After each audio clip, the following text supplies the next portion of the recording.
Rádio Camélia está no ar 24 horas. Participem!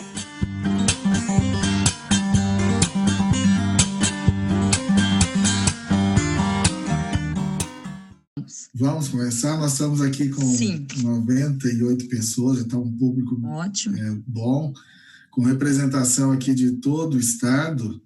E aí a gente sabe, né, que está todo mundo sobrecarregado com as aulas não presenciais. Na sexta-feira o pessoal já está aí no final da energia, né?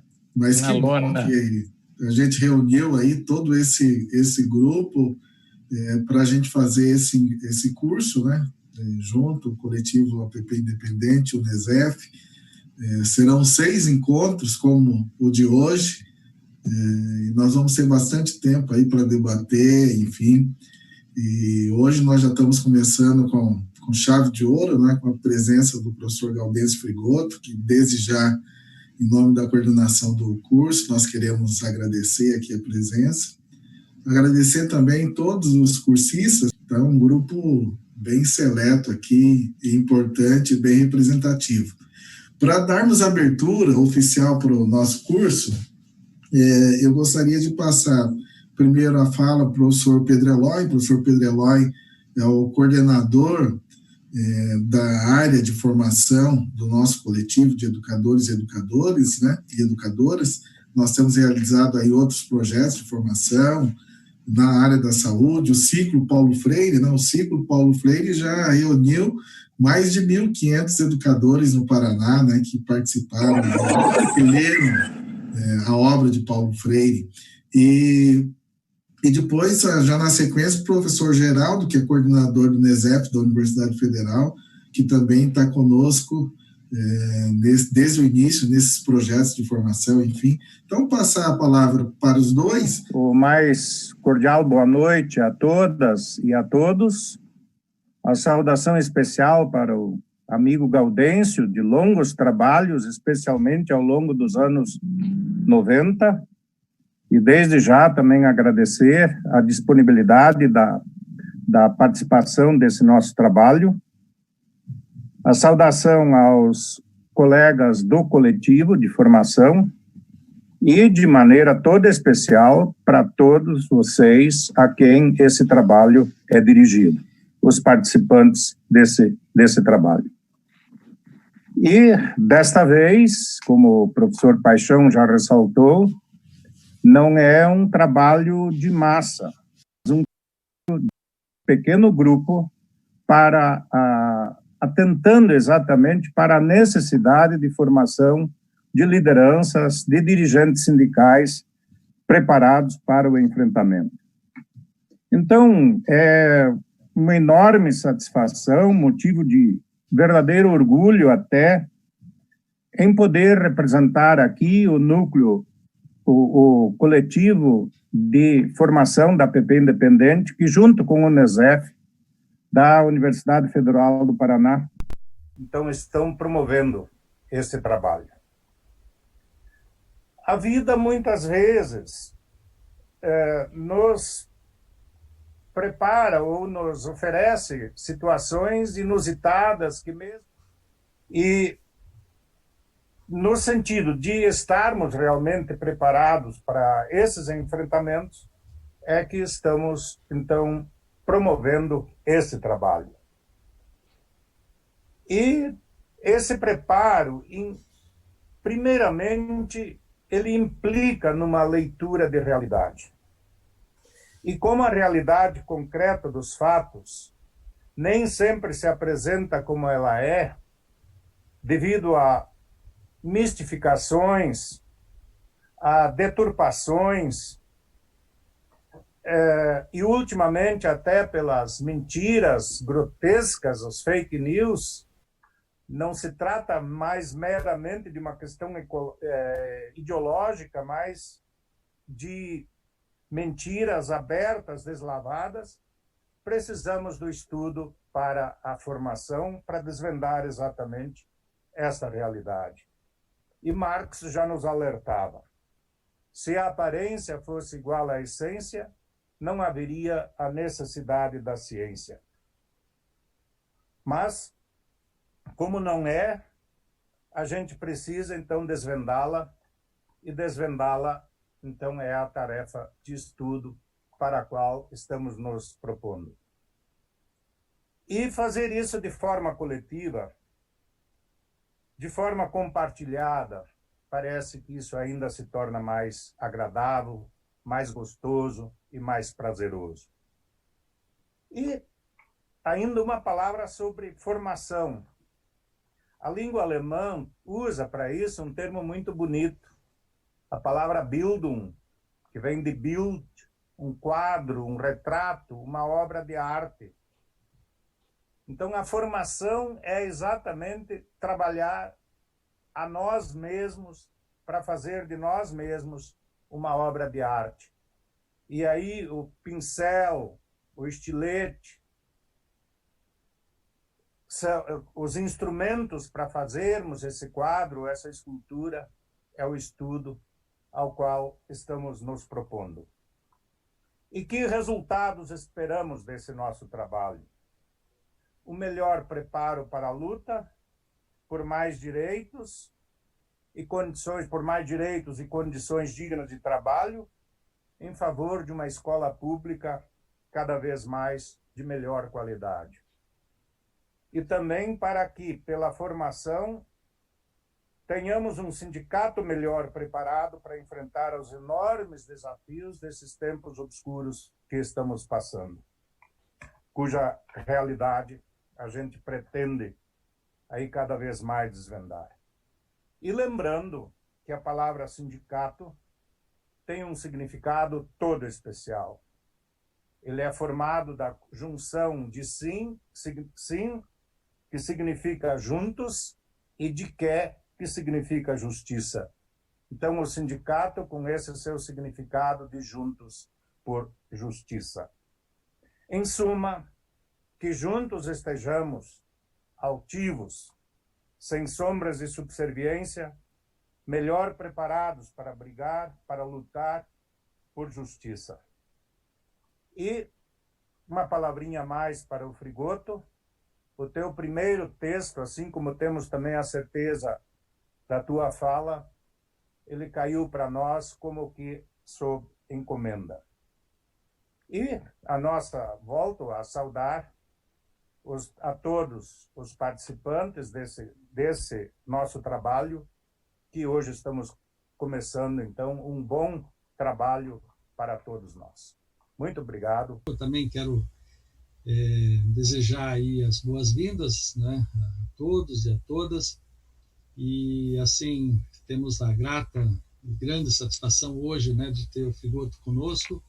Então temos a certeza de que faremos um excelente curso. Eu, na esteira aí um pouco do Eloy, o professor Eloy, eu queria levantar algumas questões, assim, apenas para reforçar um pouco o espírito, a tônica, enfim, desse curso de formação sindical. Primeiro, a pergunta, de fato, é por que um curso dessa natureza? Faz um bom tempo que nós estamos pensando nesse curso, né? E, assim, falando aqui a partir do NESEF e da universidade, é claro que a necessidade de entender, né, melhor a ação sindical, principalmente no contexto atual, né, da nossa conjuntura, né, justifica já por si, não é, esse curso, né? A luta aí pelos direitos dos trabalhadores, a educação, né? E também, por outro lado, que o caso é uma luta histórica. No Paraná nós temos uma luta acumulada nesse sentido também, mas também pensar e planejar ações, né, que de fato possam fortalecer a classe trabalhadora, né, em educação, mas nesse sentido mais amplo também, né, contra a exploração do trabalho, né, que em tempos de pandemia a exploração do trabalho é histórica, no capitalismo não tem, e agora em tempos de pandemia, então ele se tornou ainda mais intenso, mais forte, né?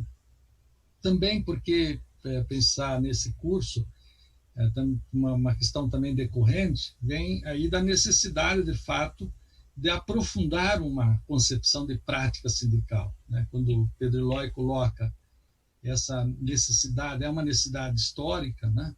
A luta sindical, quer dizer, mas não é qualquer luta sindical, é a luta sindical, até o Frigoto comentava, né, essa questão no meados dos anos 80, nos anos 90 principalmente, era uma luta sindical autônoma, que tinha um caráter classista, não é? Eu acho que a gente precisa recuperar, ou melhor dizendo, precisamos investir nessa perspectiva, né? E não isso que, em boa medida, o sindicalismo se tornou, que é esse sindicalismo de resultados, corporativo, enfim, né? Mas da própria questão do processo de mudança social mais ampla dentro do capitalismo, né? Então, essa luta por uma sociedade também de outro tipo, uma sociedade diferente, né? Então, se põe como uma necessidade também decorrente dela a formação de quadros, né, de dirigentes sindicais. Eu acho que sempre muito importante. E por que um curso de formação política? Primeiro, temos que sempre lembrar que nós não separamos a formação acadêmica da formação política. Eu acho que é sempre bom enfatizar esse aspecto, né? Porque a formação é também em si um ato político, né? Como já dizia Freire e tantos outros, né? E também, por que a formação, né? Por que um curso de formação? Também porque nós precisamos o tempo todo entender melhor o espaço de trabalho, né? Compreender melhor a escola, né? Compreendê-la como um locus também de resistência frente à sociedade técnica e administrativa, da forma como ela vem sendo cunhada, né, a partir da perspectiva neoliberal mais recente, né? E no caso do Paraná, depois de 2011, né, com o governo Richa em diante, né, vindo para o Ratinho Júnior, nós temos um exemplo claro, né, dessas políticas, enfim, educacionais, que têm um teor absolutamente marcado por uma gestão administrativa, em sentido pragmático, enfim, no contexto neoliberal, né? E isso, de fato, tem nos levado a condições de trabalho muito ruins e muito complicadas. Então, acho que a ideia que vem da ideia do Estado mínimo de direitos e o Estado máximo no sentido da administração de negócios e do controle do capital, nós temos aqui no Paraná um exemplo lamentavelmente marcado, né? Também, para ir meio concluindo aqui as minhas considerações de abertura desse evento, queria dizer que também pensar a escola como esse espaço, de fato, da sistematização do conhecimento, né? Eu acho que não podemos perder de vista. Haja vista aí a proposição do ensino médio, né? Que seguramente, né, vai ser implementada, no caso do Paraná, a partir de 2022, ao menos é o que estão aí dizendo. Então, pensar essa questão do conhecimento do ponto de vista do locus, né, da escola, né, do espaço da escola, né, conhecimento construído socialmente, historicamente, né? Então, bem importante a gente sempre lembrar desse aí sentido. Como o Pedro Eloy, né, falou da palavra Bildung, da palavra alemã, hoje nós estamos, por não entender tupi-guarani nem outra língua, vamos falar de expressões alemãs, mas elas são carregadas de sentidos. Eu diria que tem uma outra expressão tão forte que complementa a ideia da Bildung, que é a Weltanschauung, né? Em alemão, significa justamente essa ideia, não é, da ampliação da visão do mundo, ou da visão de mundo. Então, associado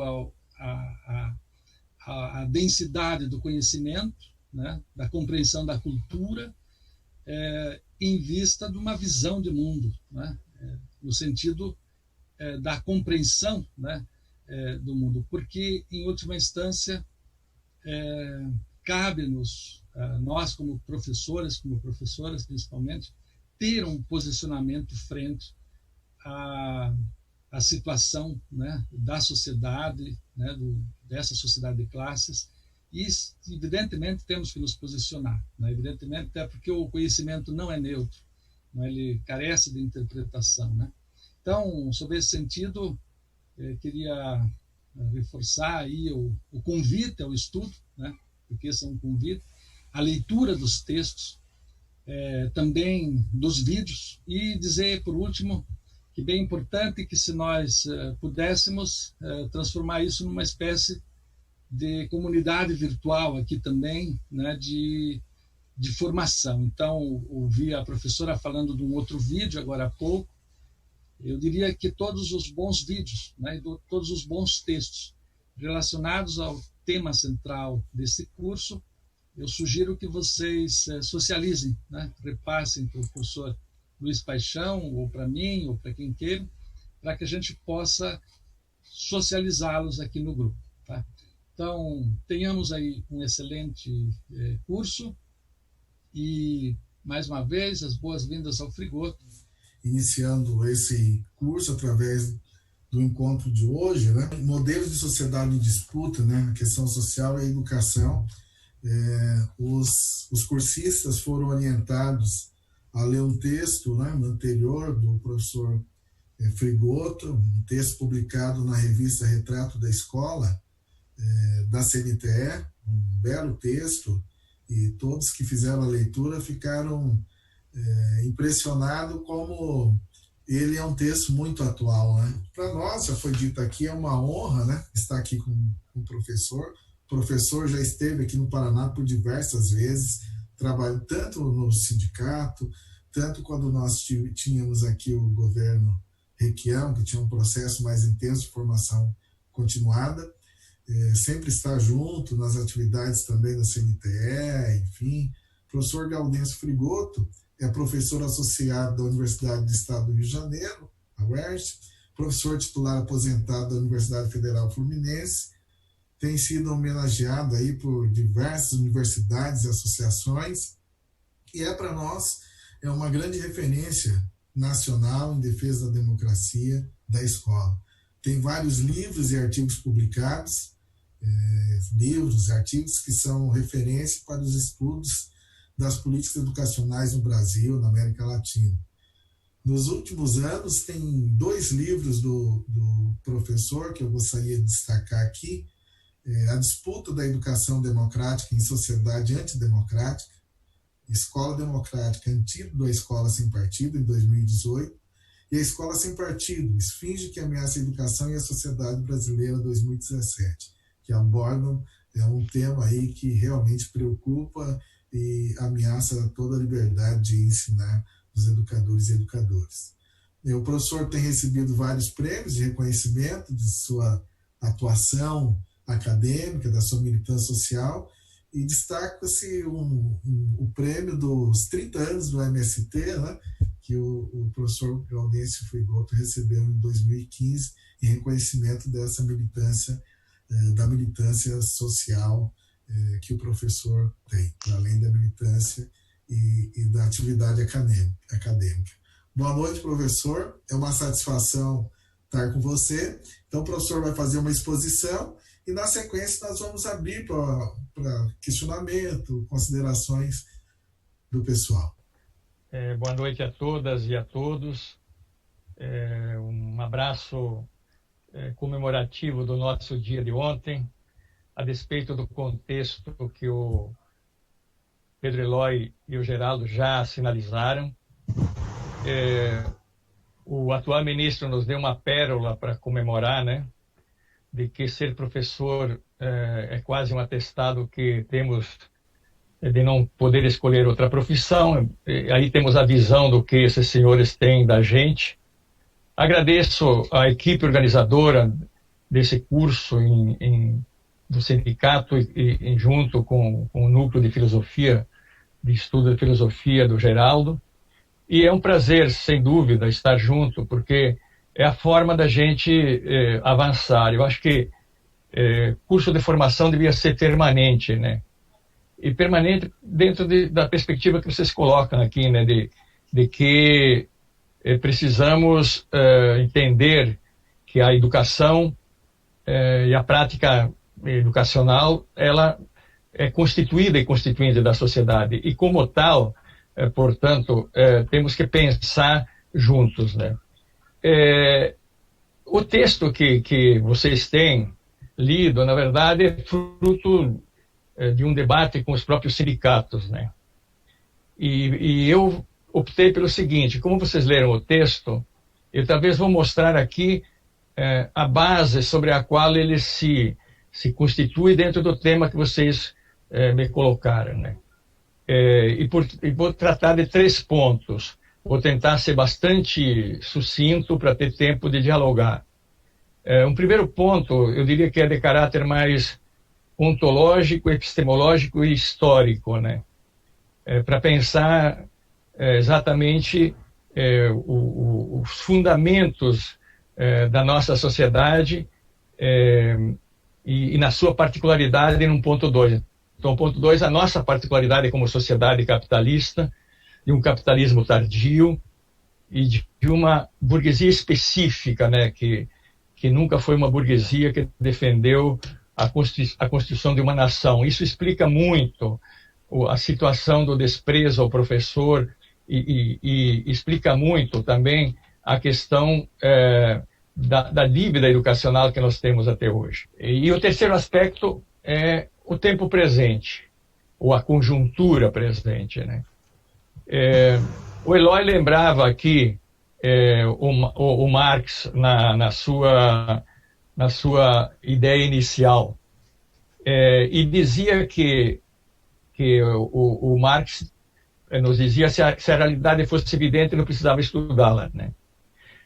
E o Marx e Engels, do mesmo modo, eles nos colocam de que as classes sociais, a organização da sociedade em classes não é uma invenção da mente humana, mas sim do processo histórico. E a síntese desse processo histórico, a gente poderia fazê-la, e aqui, evidentemente, vocês têm isso presente, é apenas lembrar, né? Nós estamos, como diria Marx, na pré-história humana, a história de sociedades organizadas sobre classes fundamentais que vertebram essas sociedades. E, portanto, se existem classes fundamentais, existem grupos e classes não fundamentais que constituem a própria sociedade. Então, o modelo ou o modo de produção antigo, onde nós tínhamos senhores e escravos, o modo de produção medieval, onde nós tínhamos nobreza, clero e escravos e servos, e a sociedade da qual nós pertencemos, sociedade capitalista, onde se dá a relação capital-trabalho. É importante frisar um primeiro elemento que o Geraldo já, de certa forma, frisou. É que se trata de sociedades onde os interesses dessas classes fundamentais são inconciliáveis. E são inconciliáveis não porque se quer ou não quer, mas porque coloca exatamente em pontos antagônicos no modo de produzir a vida, né? E nós podemos depois ver com detalhes isso.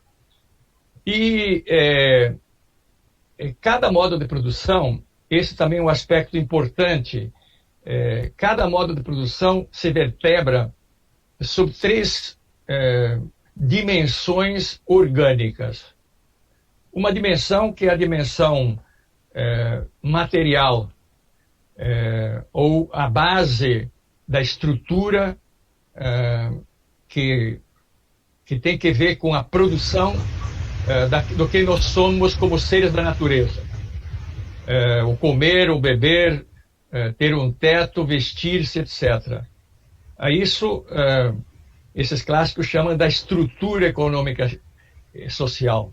Não a economia como um fator, eu posso depois detalhar isso, mas uma estrutura de relações sociais que os homens estabelecem num determinado modelo de sociedade ou modo de produção. Mas toda a sociedade, concomitantemente, tem instituições que têm um papel dominante de conservar, reproduzir essas relações. O Estado, a Igreja, na modernidade, a escola, etc, etc. E sobre esta base, então, é que cumpre um papel fundamental as concepções de ser humano, as concepções da sociedade, as concepções de educação, ou seja, as ideias, as teorias, os valores, etc.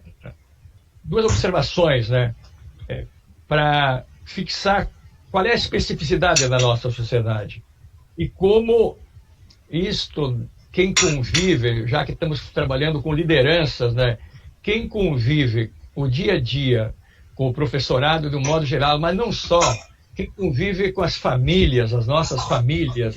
Duas observações que são importantes, porque está entranhado na nossa formação estruturalmente positivista e no caso nosso brasileiro, de um brutal conservadorismo, tanto científico quanto cultural. Então, essa primeira dimensão é de que os dois modos de produções que precederam a sociedade moderna, a sociedade capitalista, eles se afirmavam, do ponto de vista da ideologia, das ideias, em cima de visões metafísicas, isto é, visões que não tinham que ver com a história dos seres humanos concretamente. Então, se vamos lá na sociedade antiga, Platão tinha a sua visão, né? Passava a ideia de que quem tinha que governar era o filósofo, philos sophé, o amigo do conhecimento. Por que isto?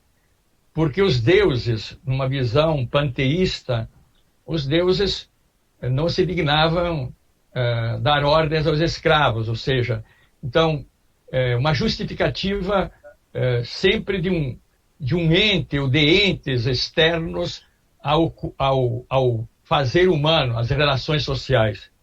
Na Idade Média isso fica ainda mais claro, né? Porque temos a metafísica de um único Deus, né? E aí o comando da Igreja que estabelece a visão, a revelação bíblica como interpretação da história. Isso é muito importante porque nós voltamos isso hoje no Brasil, não é verdade? O fundamentalismo religioso. Esse é um elemento que nós temos que trabalhar com muito cuidado. Porque a religião é um direito que as pessoas têm. Mas subordinar a ciência, o conhecimento à religião é uma regressão brutal. E a história já mostrou do que isto resultou, né? Então, a modernidade burguesa, e Marx reconhece isso, para se estatuir como sociedade legitimada, teve que acertar conta de Marx nos altares. É uma expressão até, digamos, bem-humorada do Marx. Isso significa o quê? Teve que chamar a questão do que acontece no mundo humano no âmbito do antropos, no âmbito do ser humano.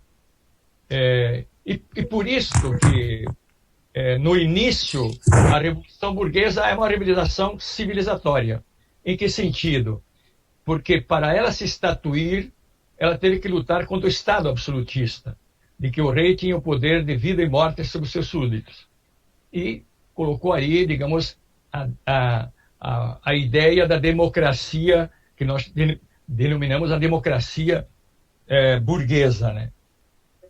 Mas também teve que acertar contas com a Igreja, no sentido de que, como uma sociedade que buscava firmar-se em cima da acumulação de capital, não podia conviver com a ideia da Igreja de que era mais fácil um camelo entrar num buraco de agulha do que um rico entrar no céu, né? Então, essas duas dimensões vão estatuir, né? Vão estatuir a ideia de uma escola pública, universal, gratuita e laica.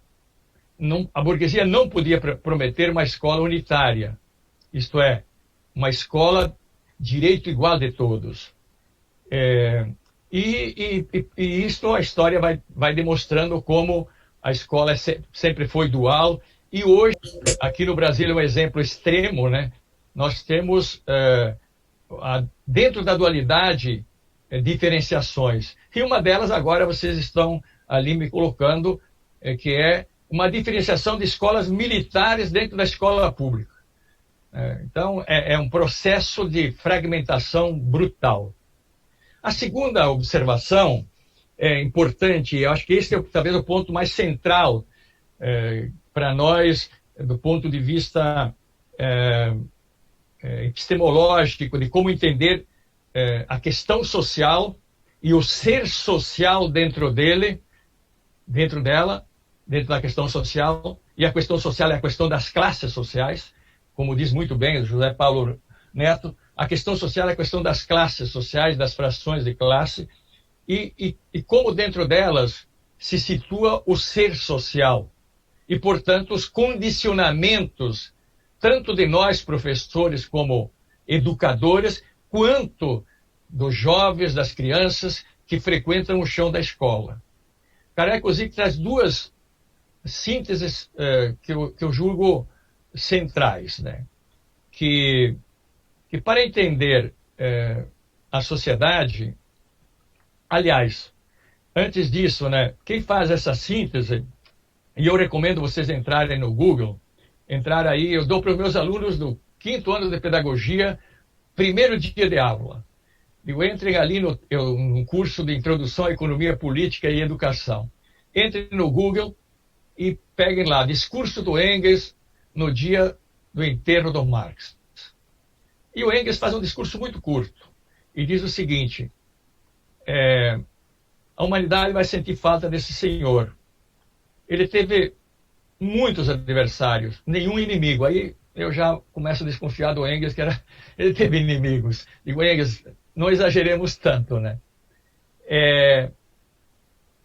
Mas diz ele, como Darwin, nos deu um legado de duas leis fundamentais. O grande legado que a humanidade o imortalizará, o tornará imortal. E, de fato, elas são mais válidas hoje do que no seu tempo, ou mais explícitas hoje do que no seu tempo. A primeira é que o ser humano, para existir, tem que comer, beber, ter um teto e vestir, como eu dizia antes. Só depois pode pensar no Estado, na política, inclusive na religião. E, portanto, não podemos partir nem do Estado, nem da política, nem da educação para entender a sociedade. Temos que partir de como os seres humanos se organizam exatamente para produzir a sua existência material. E aí, Karel Kuzik, no livro Dialética do Concreto, que eu uso há 35, 40 anos, lá quando ele discute a metafísica da cultura, que é exatamente a ideia de que a burguesia acertou contas com os altares, mas introduziu uma outra metafísica, a metafísica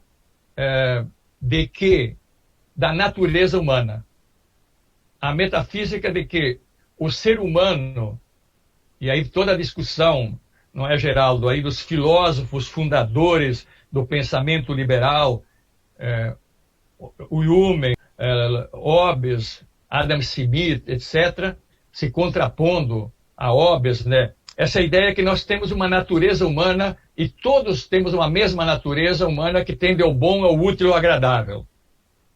Logo, cada um tem que buscar o seu destino. E se alguém é pobre, se alguém é rico, é porque ele usou de forma diversa e isso dependeu dele. E aí está a chave da ideologia da meritocracia. Portanto, esta natureza humana não leva em conta, essa visão ideológica não leva em conta exatamente toda a história humana, que foi uma história de cisão de classes.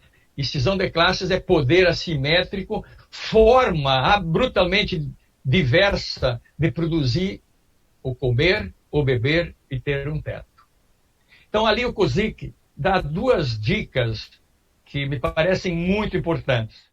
Ele vai dizer o seguinte, que o complexo construído e formado pela estrutura econômica e, portanto, não o fator econômico, e, portanto, um conjunto de relações sociais que os homens estabelecem na produção e no relacionamento com os meios de produção, pode constituir-se a base de uma coerente teoria das classes e ser o critério objetivo para a distinção entre mudanças estruturais que modificam o caráter da ordem social e mudanças derivadas, secundárias, que modificam a ordem social sem, portanto, mudar essencialmente o seu caráter. Nós temos mudanças no Brasil a cada conjuntura. Ditadura, Constituição, Constituinte, Fernando Henrique Cardoso com seus 8 anos, governo Lula, golpe e agora. A sociedade está se movimentando a cada momento.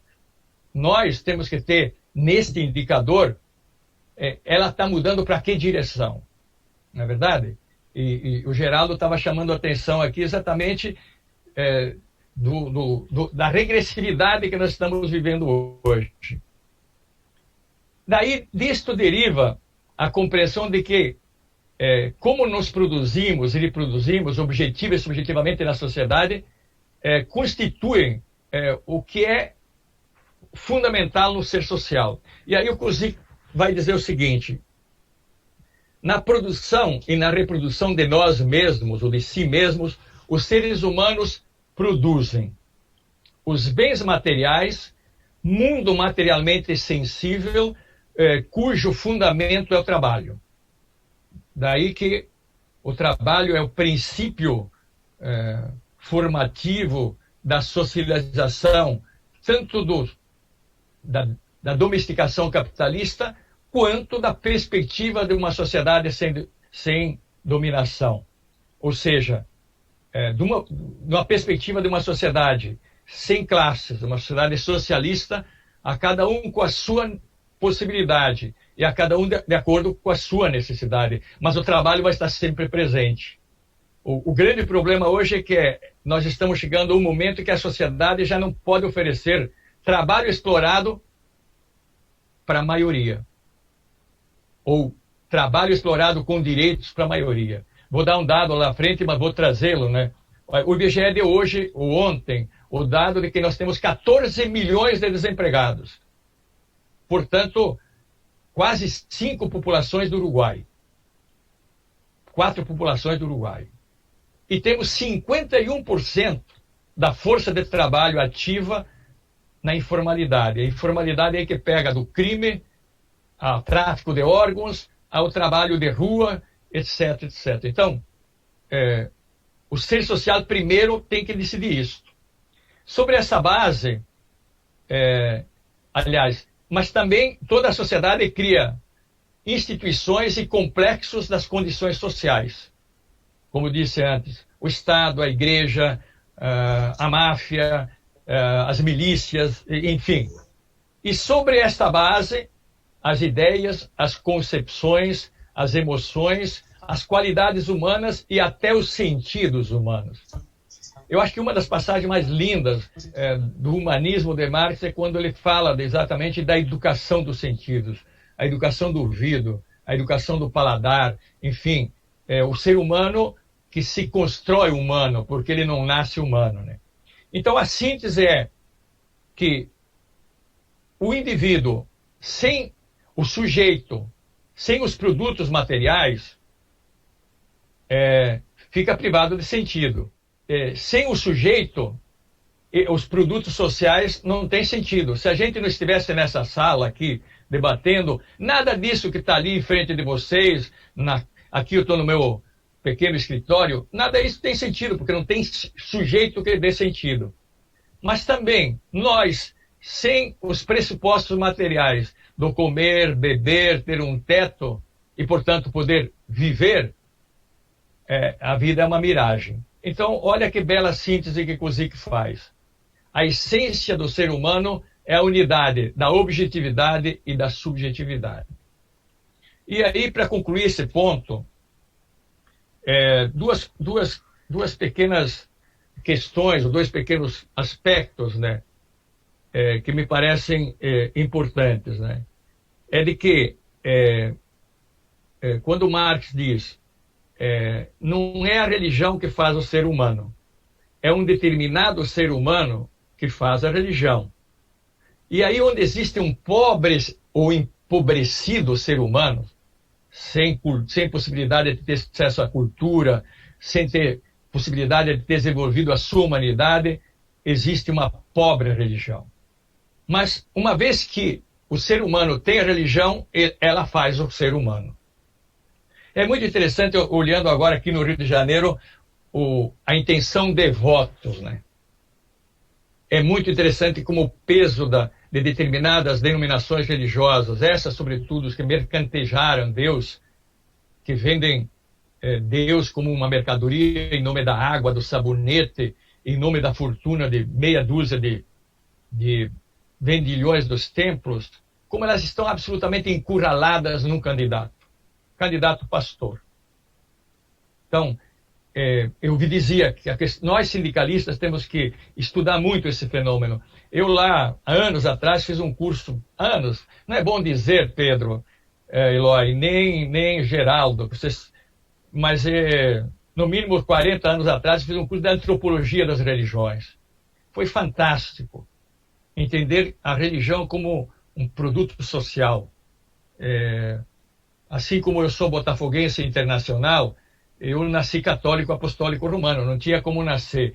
Mas isso não significa que, como se passava a ideia que quem era católico ia para o céu e os demais iam para o inferno. Isso é uma mediocridade de quem coloca isso aí. A teologia da libertação, a alta teologia, hoje reconhece todas as religiões. E se você for nas comunidades indígenas, vocês vão encontrar a cada comunidade praticamente uma forma de cultuar um Deus. Então, esse aspecto acho ultra importante. A segunda ideia que me parece importante neste contexto é o que o Geraldo chamava atenção, de que nós temos que estudar, temos que aprofundar, mas que temos que ter ação prática.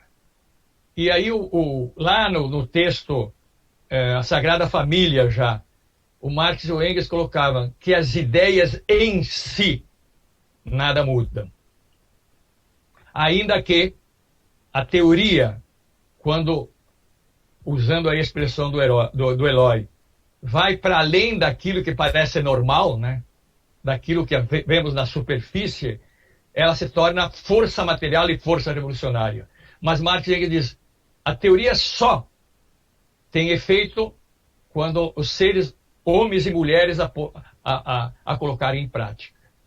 Ou seja, a teoria só se efetiva na praxis. Eu acho que este é um elemento central para quem milita no movimento social, no movimento sindical, no movimento político, na perspectiva de uma sociedade inclusive, democrática e na perspectiva de superar as próprias relações sociais capitalistas. Esse foi o primeiro ponto. A nossa particularidade como sociedade de capitalismo tardio.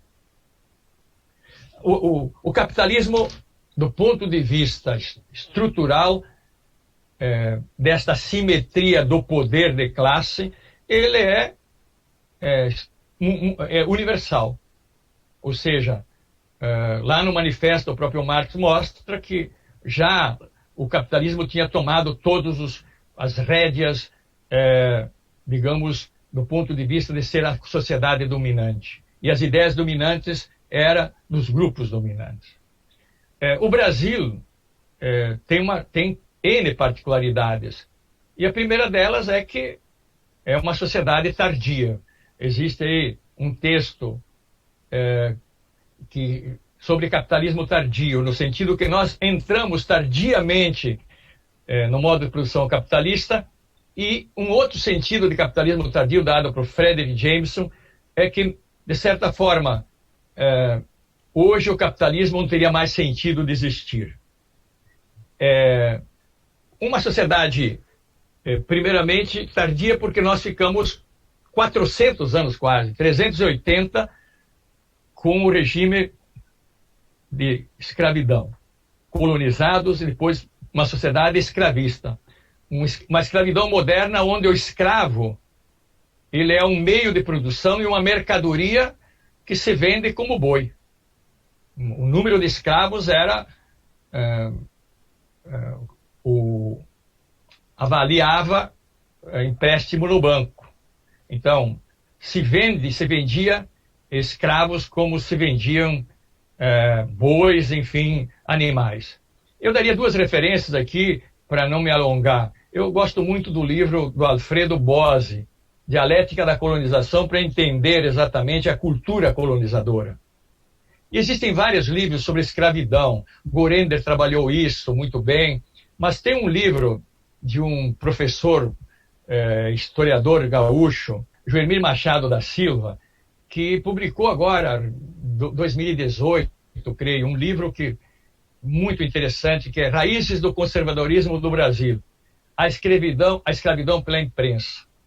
Porque ali mostra como já lá, 10 anos antes da abolição da escravidão, os representantes da classe dominante usavam o mesmo discurso de hoje quando quer se dar um golpe.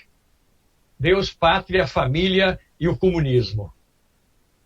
É curioso que em 1876, portanto, 12 anos antes da abolição da escravidão, o Joemir Machado lembra, José de Alencar, que é um grande escritor, romancista, mas um grande deputado conservador, advertia a corte que lá dentro da corte existiam ideias de abolir a escravidão.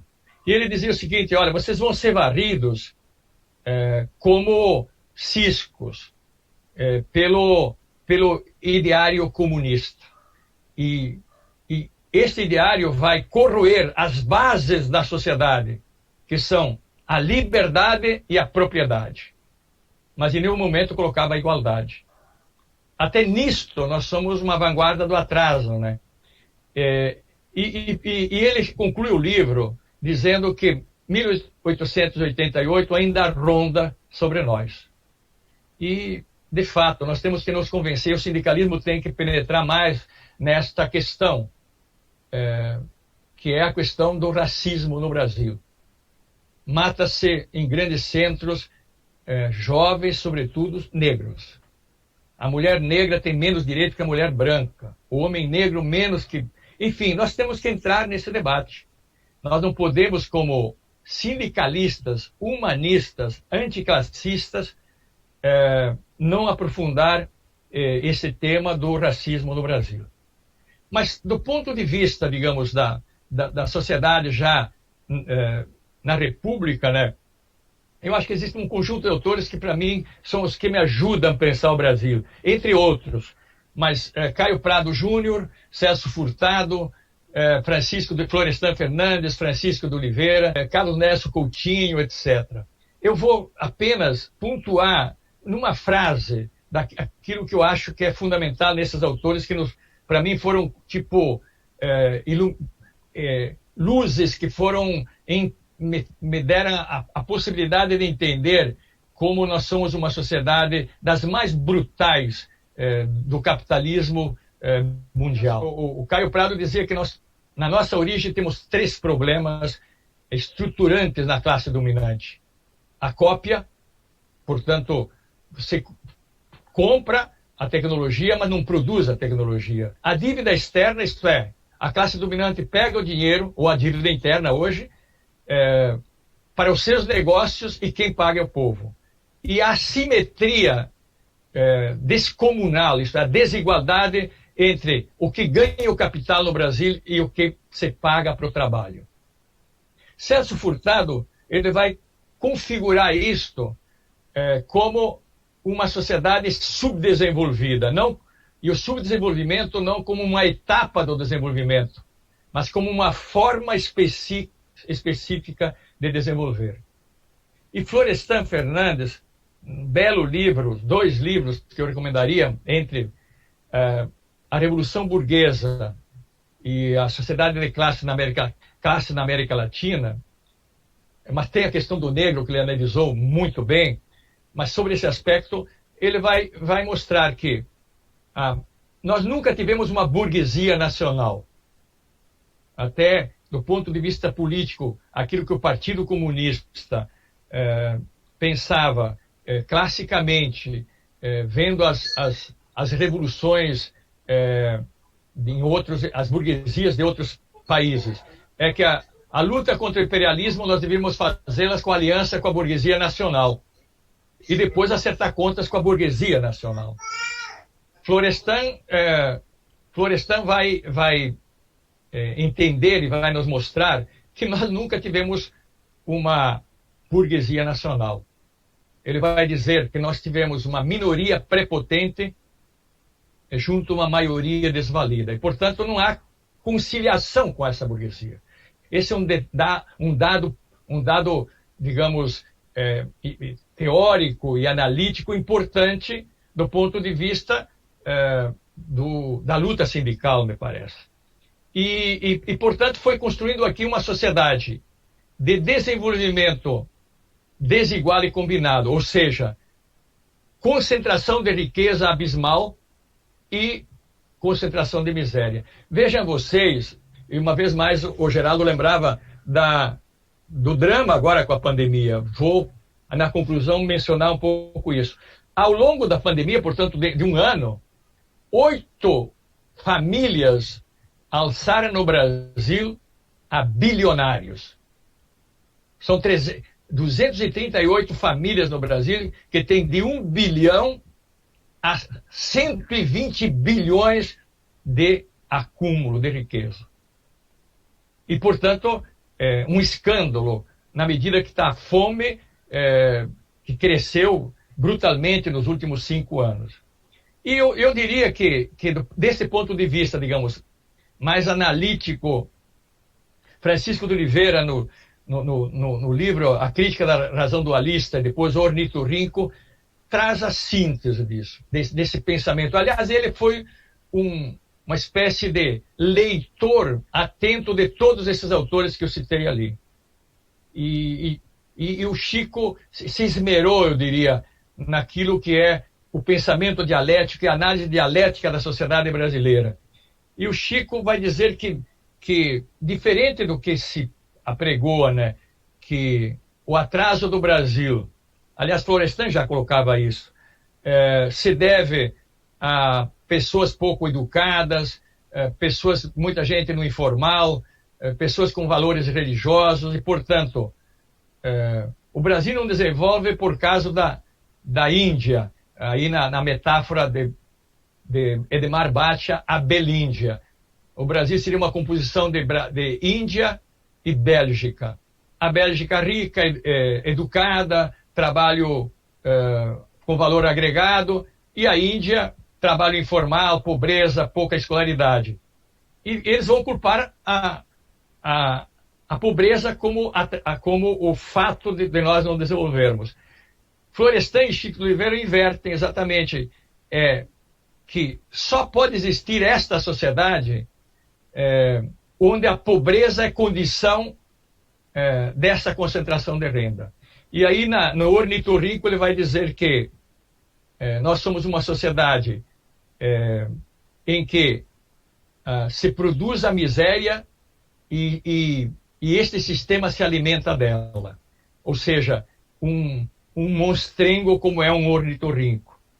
E para sintetizar essa ideia do Chico de Oliveira, ele vai escrever um texto em 97 que se chama Vanguarda do Atraso e Atraso da Vanguarda, para analisar exatamente o que é a burguesia, o empresariado brasileiro, na sua relação com a classe trabalhadora e com a própria sociedade, com a educação e a cultura, etc. E ele vai usar uma expressão do economista Inácio Rangel, que tipifica a nossa sociedade como uma sociedade onde a contemporaneidade nunca é coetânea. O que significa isto? Nós sempre estivemos fora do compasso. O Chico vai mostrar ali no Ornitorrinco que nós não aproveitamos a Revolução Fordista, mesmo em termos capitalistas. E agora não não ingressamos na revolução molecular digital da terceira revolução industrial. O que significa isto? Significa exatamente o memetismo, a cópia, né? E, portanto, a cópia lá num regime fordista de trabalho podia durar décadas. A cópia hoje, em certos setores, duram 24 horas. Celular, por exemplo, e outros elementos. Então, este é o conjunto, digamos, o substrato para entender a sociedade brasileira. E ali, o Luiz Fiore, vocês podem pegar esse textozinho também, entrar na internet, eu tirei ele da internet, depois procurei e não encontrei mais, mas é da revista do Instituto, acho que era Instituto Lula na época, não, mas o nome não era Instituto Lula na época. Tem um texto muito pequeno chamado Dar Nome aos Bois. Ele vai dizer o seguinte, e aí vou apenas frisar para vocês terem, depois, digamos, a gente poder debater. Ele vai dizer que, ao longo do século XX, nós tivemos 3 projetos em disputa na sociedade brasileira, 3 modelos ou projetos societários. Um primeiro que foi dominante, e hoje volta brutalmente, isso é importante, que é um projeto centrado numa perspectiva liberal conservadora, monetarista, e que vai de Prudente de Moraes até Mantega. A gente poderia dizer até um dos governos, já que o Palocci também estava nessa verve. Né? Um segundo projeto chamado a Era Vargas, que foi de um projeto de desenvolvimento nacional ou nacionalista conservador. Aqui é importante só frisar, né, que foi neste momento que se começou as parcerias público e privado no campo da educação. Tem um trabalho do sociólogo Luiz Antônio Cunha que faz essa relação. O Sistema S, na Era Vargas, foi uma negociação de Vargas com os empresários, dando ao Sistema S grana pública para os empresários educarem de acordo com o seu desejo, o que serve ao empresariado. Uma nota de rodapé aqui com os trabalhadores do Sistema S. Eles são trabalhadores como nós, e nós temos que respeitá-los. É diferente dos seus patrões, né? E, portanto, esse é um aspecto importante. E o outro projeto foi um projeto de desenvolvimento nacional popular.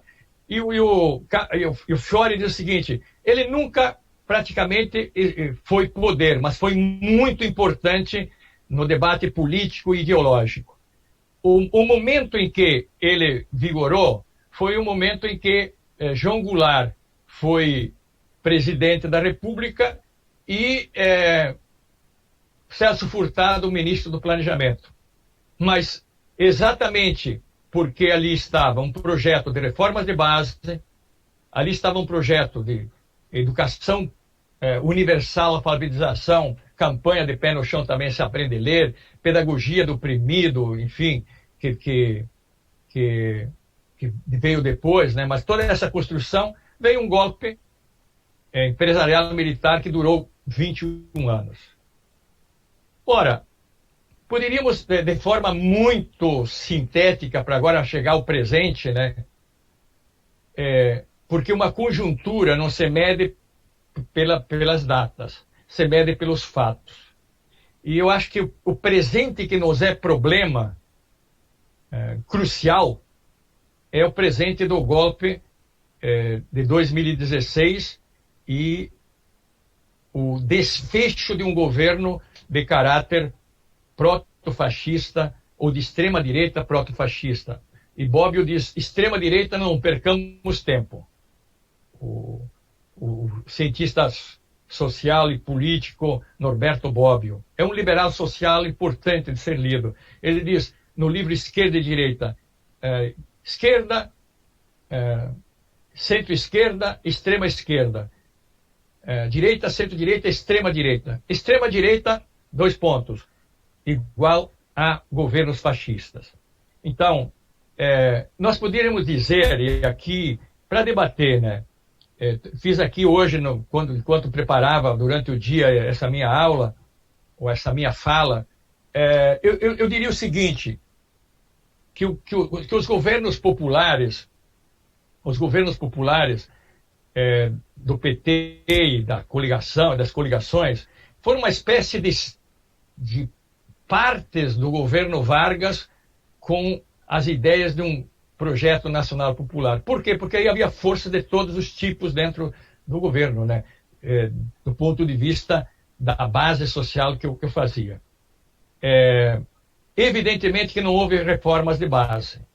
Então, ali está um ponto para ser politicamente discutido no sindicato, nos partidos, etc, etc. Mas, de todo modo, eu creio que o golpe mostra, então, um contexto interno dos grupos dominantes e da crise do sistema capitalista ao qual esses grupos dominantes se associam, que mesmo um governo que não foi um governo revolucionário e nem instaurou reformas estruturais, mas fez mudanças em relação ao que vinha na década de 90, que tipificou o governo Fernando Henrique Cardoso como um governo monetarista daquele projeto primeiro que falei, o golpe significava que as políticas que estavam ali, por mais, digamos, precárias que pudessem ser numa crítica mais dura, elas já não eram suportáveis para o grupo que buscava voltar ao poder.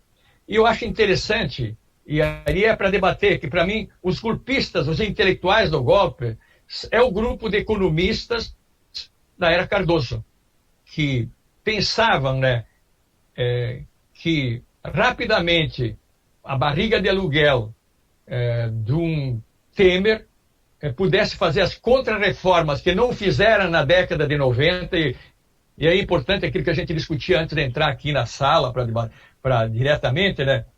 Que a década de 90 foi uma década muito peleada. Eloy lembrava isso. E, portanto, em pouco tempo, eles fizeram tudo. E com mais voracidade. Não por acaso, a Maria Helena Cardoso,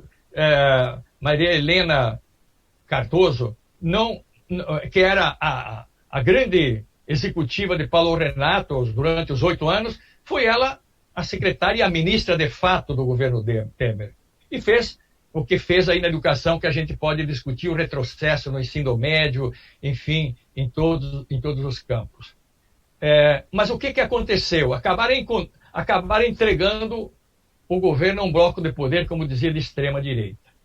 E ali, finalizando, para a gente poder debater e os temas que nos atormentam dentro desse espectro, digamos, desse esquema de análise que estou apresentando aqui. Veja, de dentro do governo Lula, e não por Lula, talvez, eu quero colocar isso porque o empresariado conhecia bem Lula. Eu acho que teríamos que pensar um pouco isso. Mas pela base social que elegeu Lula, o empresariado começou a acender o sinal vermelho. E aí vejam vocês que nós dormimos no ponto. Esse que vos fala dormiu no ponto. Nós fomos mal na análise. O movimento Escola Sem Partido começou a se organizar em 2005. E nós só fomos vê-lo na análise em 2014. E começamos a analisá-lo com mais profundidade em 2015. Temos que fazer essa autocrítica. Chegamos tarde.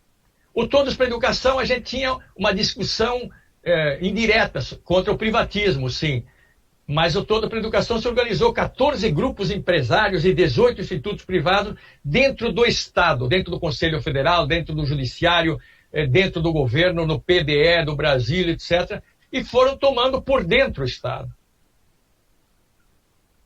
São movimentos que têm nuances. Inclusive, hoje, o Todos para a Educação quer se distanciar do governo, de uma parte do governo, porque o governo Bolsonaro montou um pelotão de ministros que não se ocupam com a educação, mas nem no sentido capitalista, se ocupam do controle político, ideológico, moral do professor. E 2, eu, depois do debate, posso elencar, ontem mostrei isso na live, os 3 ministros têm 2 teclas, o elemento ideológico, o elemento moral, e não reconhecer que aquilo que foi incluído pela luta sindical, pela luta social, os campesinos, os negros, os filhos de escola popular, no ensino médio de qualidade, nos institutos de escolas de qualidade, e pessoas que nunca tinham acesso à universidade, chegaram à universidade, todos os ministros dizem, a universidade é para os mais competentes, não é para todos. O ministro, esse último, que está aí, diz, olha, os pobres até podem sonhar com a universidade, mas não é desejável. Veja, dizem isso à luz do dia. Pois então, juntaram aqui, por outro lado, no Ministério Econômico, lá na reunião de 22 de abril, o que o ministro diz, e agora na reforma administrativa vem mais que uma bomba. E até que eles discutiam lá no Congresso, se abraçavam, etc. Nós colocamos 2 granadas no bolso e, por 2 anos, o funcionalismo público não vai ter aumento. Qual é a bomba que vem aí na reforma administrativa? Já recuou do imposto sobre share, sobre dinheiro, porque os bancos não querem isso. Os bancos não querem controle, porque o imposto CPMF, na verdade, era o único imposto progressivo e que permitia controle. Isso o ex-ministro Jatene disse isso, o ministro da Saúde, que os bancos não queriam porque podiam ser controlados. Então hoje o ministro vem dizer, já abandonei a ideia do imposto e outra ideia e vamos pensar em outros termos. Quais são os outros termos? Ele já colocou isso. Fazer a reforma que não é só para os futuros trabalhadores federais, estaduais e municipais, mas para aqueles que estão aí. Não vai desconectar o aumento do salário mínimo de qualquer outro salário. A partir do salário mínimo não tem aposentado, não aposentado. Essa é uma grande luta que está posta aí. Então juntou-se, colegas, o fundamentalismo econômico, que é um governo para os ricos. E que, portanto, aqui nós não somos coetâneos. O mundo, frente à pandemia, está reclamando, mesmo empresários, temos que ter um Estado social mais forte agora. Temos que voltar a um New Deal. É conservador? Mas veja que nós estamos muito mais violentos no sentido de que estamos ao mais brutal, como o Geraldo, de um Estado mínimo socialmente e do Estado maximizado para manter essas fortunas, etc. Mas ao lado disso, o político, né? Que é não combater o adversário, não só anulá-lo, mas, se preciso for, eliminá-lo. E, finalmente, o retrocesso talvez mais brutal, a descrença àquilo que nós trabalhamos, ao conhecimento, à ciência. Veja vocês que tem ali toda uma discussão de gente que não quer receber a vacina. Tem uma porção que não recordo agora, mas é significativa, creio que 30% próximo, que não acredita na ciência. Então, isso é uma colocação que, para nós que atuamos, deve nos preocupar. E concluo, então, que isso nos interpela. Eu acho que se somos tão combatidos, aquilo que nós estamos fazendo incomoda.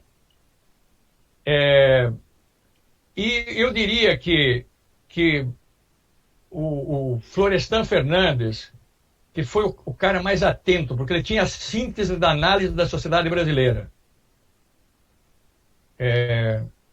e acompanhou todo o processo constituinte, Ele escreve uma coletânea que foi publicada em 99, são 37 pequenos textos, já citei em várias lives, e depois não foi mais publicado, foi publicado pela Cortez e Autores Associados, e a Expressão Popular agora publicou e me pediram para fazer o prefácio. E nesse prefácio vi que ali está, eu acho, a diretriz do que nos provoca agora frente à perspectiva do ensino híbrido pós-pandemia, frente a esse descalabro que é a síntese do governo Bolsonaro, mais de 5 milhões de 10 milhões, creio, 5 milhões de famílias voltam à pobreza absoluta, estado de fome com risco de vida, 14 milhões de desempregados, 51% da força de trabalho, como dizia, no setor informal, e 153 mil mortes de um governo que apostou na necropolítica. O que nos interpela nesse quadro? Eu acho que só a luta. A luta organizada e, como dizia o Geraldo, uma luta iluminada pelo conhecimento. Uns anos antes de morrer, em 1881, o Marx recebeu para uma entrevista o redator-chefe do jornal New York Times. Esse redator-chefe conhecia muito a obra, a vida do Marx, e queria entrevistá-lo. E passou um dia com ele, discutindo de tudo, literatura, política, obras de arte, enfim, a cultura ampla, e mostrando a cultura ampla do Marx. À noite, num jantar mais informal, ele fez uma pergunta a Marx. Você, com toda a síntese que você tem, como é que você definiria a lei do ser? A lei do ser, não é só o ser humano, mas a lei do ser enquanto, inclusive, ser da natureza. O Marx pensou um pouco e pausadamente disse: a luta. A vida é luta. A luta a sobreviver, a luta contra as intempéries, a luta contra o capital. E nós, como educadores, temos uma especificidade.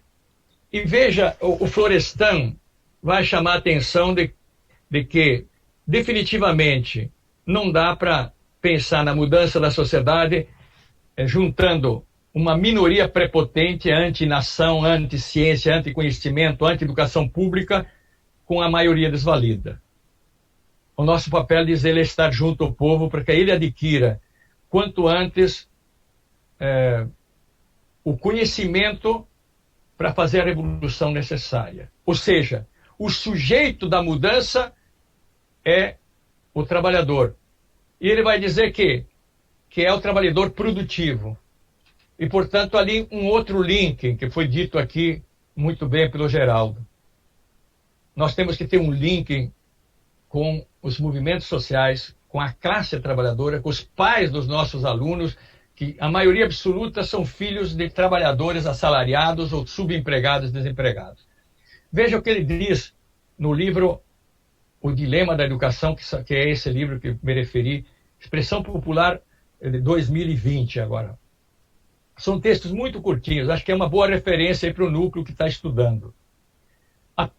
Abre aspas, a pedagogia volta a ser a chave para a decifração do nosso enigma histórico. O que a Constituição negou, o povo realizará. Mas ele não poderá fazê-lo sem uma consciência crítica e negadora do passado, combinada a uma consciência crítica e afirmadora do futuro. Essa consciência crítica e afirmadora do futuro, essa consciência crítica nascida do trabalho produtivo e da luta política dos trabalhadores e dos excluídos. Ela não depende da educação que obedeça apenas à fórmula abstrata do tipo educação para um mundo em mudança, mas sim da educação como meio de autoemancipação coletiva dos oprimidos e da conquista do poder pelos trabalhadores. E ele conclui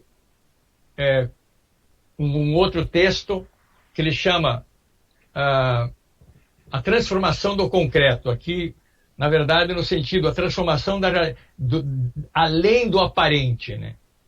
Ele diz, para isto, a função docente joga um papel central. E por que estão negando, então, a função docente? Porque, de fato, quando a gente a cumpre nesta perspectiva que o Florestan nos coloca, ela é revolucionária. Ele diz, nosso papel é duplo. Exatamente o que negam. O que o Todos para a Educação nega? O que o Escola São Partido nega? É que nós devemos ensinar, mas não educar. Só que as duas coisas são inseparáveis, diz Florestan. Nós temos que ensinar, sim, mas ensinar como? Ele diz, temos que, sobretudo, desenvolver no aluno o espírito crítico, o espírito da pesquisa, o espírito da curiosidade, o espírito do debate. Isso que forma sujeitos. Essa é uma função importante, que é a do conhecimento. Mas tão importante, ou talvez mais importante, é a formação do eu do aluno, da pessoa do aluno. E esse é um papel político do professor. Mas ele pergunta, como é que o professor vai fazer isto se ele não tem uma leitura adequada da sociedade? Eu acho que é este o escopo do curso que vocês montaram, entender o processo histórico, nossa particularidade, os dilemas e o que vem nesse contexto, porque estão tomando a nossa autonomia, querem tomá-la. Estão tomando a nossa carreira, querem tomá-la. Não querem que haja filosofia, haja pensamento, haja sociologia, haja história nas nossas aulas. Que não discutamos questões de desigualdade, racismo, questões de gênero e outros dilemas, da pobreza, da miséria, da violência, etc. Querem nos tomar isso. Querem nos tomar a nossa possibilidade, inclusive, de produção adequada de nossa existência. Mas agora querem tomar a nossa sala, a nossa casa, para que ela seja espaço híbrido de dar aula. O Conselho Federal de Educação já aprovou isso, já se antecipou. Então, estejamos atentos. Mas eu acho que a luta, a resistência, são as marcas do nosso tempo.